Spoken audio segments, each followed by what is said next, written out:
Bien, alors le corrigé de l'exercice numéro 6, qui sont en fait les rappels de 3 formules, un exercice sur les rappels de 3 formules que vous avez dû voir en seconde. Alors, normalement, c'était fait avant que vous soyez en confinement, donc ça fait partie des formules que vous avez quand même dû travailler en classe. Mais c'est toujours intéressant de les revoir parce qu'on va en avoir besoin bientôt pour le produit scalaire. Alors, ces 3 formules, c'est quoi? Coordonnées d'un vecteur qui va de A à B. Donc j'ai les coordonnées de A, les coordonnées de B. Les coordonnées du vecteur qui va de A à B, c'est la différence, l'écart entre les deux abscisses et l'écart entre les deux ordonnées. C'est-à-dire xb moins xa, yb moins yk. Pour vous en souvenir, c'est le point d'arrivée moins coordonnées du point d'arrivée moins coordonnées du point de départ. Un vecteur, c'est un trajet, une flèche. Quand vous calculez un temps de trajet, vous faites l'horaire du point d'arrivée moins l'horaire du départ. Et bien ici, c'est pareil, c'est coordonnées de l'arrivée moins coordonnées du départ qui va me donner le déplacement. Les coordonnées du milieu d'un segment. Un milieu, c'est une moyenne. Le milieu entre deux nombres, c'est la moyenne entre ces deux nombres. On a déjà vu ça quand on a fait les coordonnées de l'abscisse du sommet d'une parabole. On avait dit faut se mettre au milieu entre les deux racines. On va prendre la moyenne des deux racines. Et bien là, c'est pareil, il faut se mettre au milieu entre A et B. On va prendre la moyenne des abscisses et la moyenne des ordonnées. Et enfin, une formule qui est un petit peu plus difficile à manœuvrer et qui n'est valable qu'en repère orthonormé. Alors, on y reviendra dans le cours, mais un repère orthonormé, alors d'abord, on va utiliser que cela dans ce chapitre-là. C'est le repère classique, celui que vous tracez toujours, c'est-à-dire que vos axes sont à angle droit et vous prenez la même unité sur chacun des deux axes. Et donc, dans ce cas-là, la distance AB ou la longueur AB va se calculer en faisant... Alors, il y a une grosse racine carrée, puisque ça découle du théorème de Pythagore. XB moins XA au carré plus YB moins YK au carré.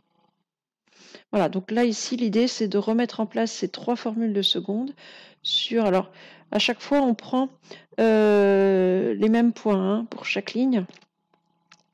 Donc, le premier, on veut calculer les coordonnées du vecteur AB. Alors, je n'ai pas mon crayon comme il faut. Je suis là.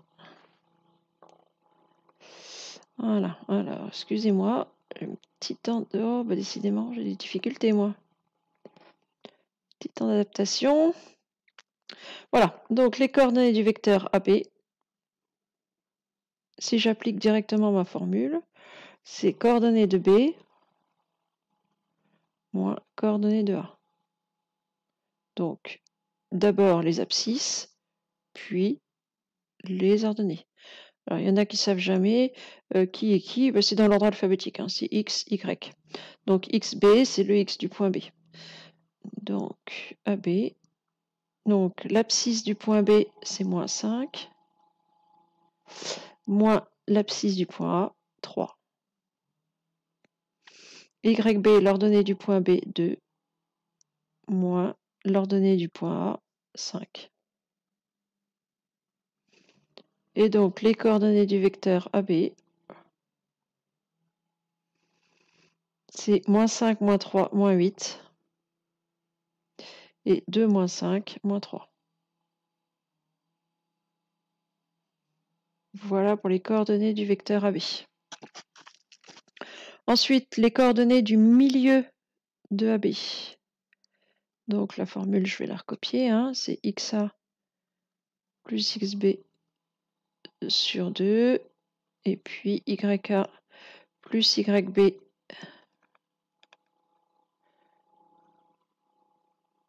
sur 2, ce qui ici va me donner donc XA plus XB 3 moins 5 sur 2. YA plus YB 5 plus 2 sur 2. C'est-à-dire, donc 3 moins 5, ça fait moins 2 sur 2, on va avoir moins 1. 5 plus 2, 7 sur 2. 7 demi, alors vous pouvez mettre 3,5 si vous voulez. C'est comme vous voulez ici. Et enfin, la distance AB, la longueur AB. Donc, c'est racine de xb moins xa au carré plus yb moins yk au carré.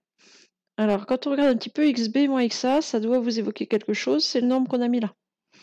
Donc, xb moins xa, je connais déjà son résultat, c'est moins 8. Et de la même manière, yb moins yk, c'est l'ordonnée, c'est le nombre qu'on a mis là, c'est moins 3.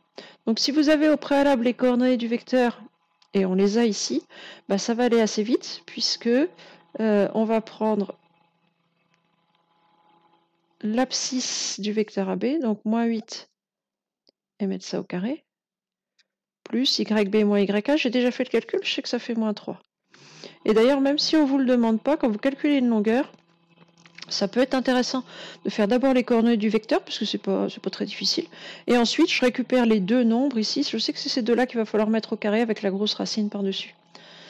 Donc AB, ça va être égal à racine de moins 8 au carré, 64, plus moins 3 au carré, 9, 64 plus 9, 73. AB égale racine de 73. Voilà. Alors n'essayez pas d'enlever la racine trop tôt ou je sais pas quoi, elle s'enlève pas. Voilà. Faut aller jusqu'au bout, elle s'enlève pas, sauf si éventuellement ici vous tombez sur racine de 36 par exemple, qui vaut 6. Donc sauf si ici sous la racine vous avez un carré parfait, auquel cas la racine se calcule. Mais globalement, la racine, elle s'enlèvera pas. C'est pas la peine d'essayer de trouver des ruses en disant il y a des racines et des carrés, ça va s'annuler, gna gna. Non, parce qu'il y a un plus au milieu et racine et addition, ça ne se marie pas du tout. La racine se marie avec la multiplication, oui. La division, oui. Mais addition et soustraction, non. Ensuite, il faut faire la même chose ici. Coordonnées de EF. Où est mon crayon?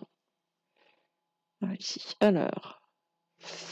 Donc, coordonnées de F moins celle de E. Donc, XF moins XE. YF moins YE. Donc ici, on va avoir alors celle de F4 moins celle de E, donc moins 2, donc on va avoir plus 2. Et 9 moins 0. Ça va être vite fait. Donc les coordonnées de EF, ici, ça va être 6, 9.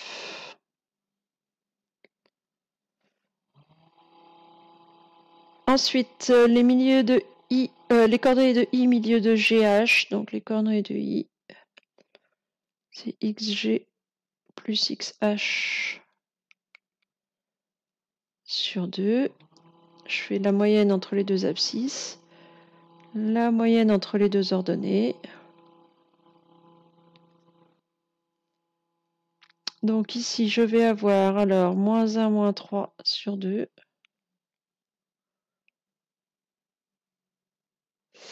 Et puis moins 5, moins 4 sur 2.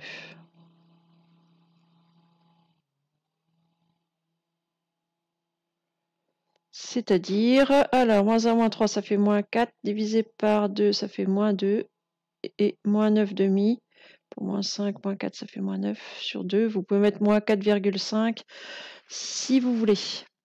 Et enfin, la distance IJ. Alors ici, par contre, je n'ai pas calculé les coordonnées de mon vecteur, mais je vais le faire. Comme ça, ce sera fait.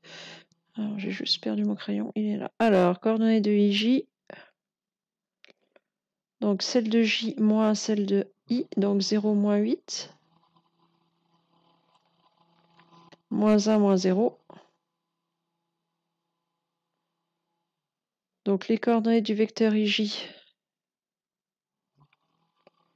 ça va être moins 8, moins 1. Et donc, la longueur IJ, la distance IJ, ça va être la racine de moins 8 au carré plus moins 1 au carré. C'est-à-dire racine de 64 plus 1. Alors, Les moins et les carrés, essayez pas de le taper, vous risquez de faire des bêtises, tapez directement 8 au carré. De toute façon, les carrés sont toujours positifs. Ici, vous devez finir par une somme entre deux nombres positifs, sinon c'est que vous vous êtes trompé. En tout cas, IJ fait racine de 65. Voilà pour cet exercice d'application directe de vieilles formules.